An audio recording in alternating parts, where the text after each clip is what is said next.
I'm here at a job in Coomera. The bloke called me up about this snake. It's under this bucket. And as per usual, everybody goes on to me about how small it is and nothing to worry about. What's that, 5 inches long, you would say? 4 inches long? Still has enough venom in its head to take out the whole street. It's an eastern brown, the second most venomous snake on the planet, straight out of the egg. Now what people don't understand is that if the snake is tiny, whether it's 6 inches long or 6 foot long, it still has enough venom, same strength venom as mum and dad. So if you said to me now I've got a 6 foot eastern brown in my house, I'd feel less worried about that than catching this guy, because the 6 foot eastern brown is way more complacent and easier to handle because its head's obviously 6 foot away from its tail, and less likely to bite because they think that everything bigger than them's out to eat them.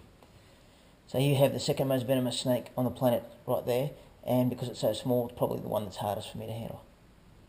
And because whatever's happened to its tail there, it will be feeling very, very threatened and upset.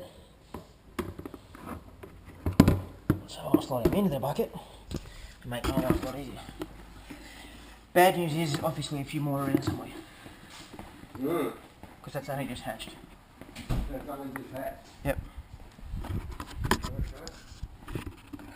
And if you look at it, it's got a couple of speckles on its side. They can have dots. I've got them at home that are very heavily banded or no bands whatsoever. But when they're born, what they all have, you see that real dark ring around its neck? Yep. And usually a black patch on its head as well. And by the age of about 3, that fades. Okay. But still, like in other words, this fella here, 1 drop of venom, it has enough power to do serious damage to over 16 healthy adults. So in other words, a bite will take out 100 people. And the first thing people say is it's only little.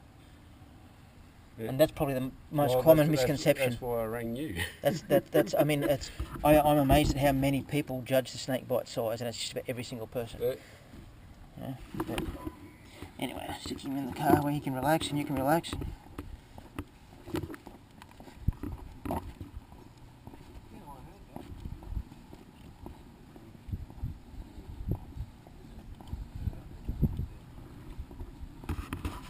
You can see him more clearly there. See the little speckles on him when they're born. Well, this suburb has plenty of them. It could be that. It could also be, see all the rock retaining walls? Yeah. Usually the females will lay the eggs in behind there, so it could be from there coming over. Because they all disperse and go looking for a new home. Well, the snake can get through a whole 1/3 of their girth, and as you can see there's not a lot of girth to this guy, so you'll be able to get into the smallest gap.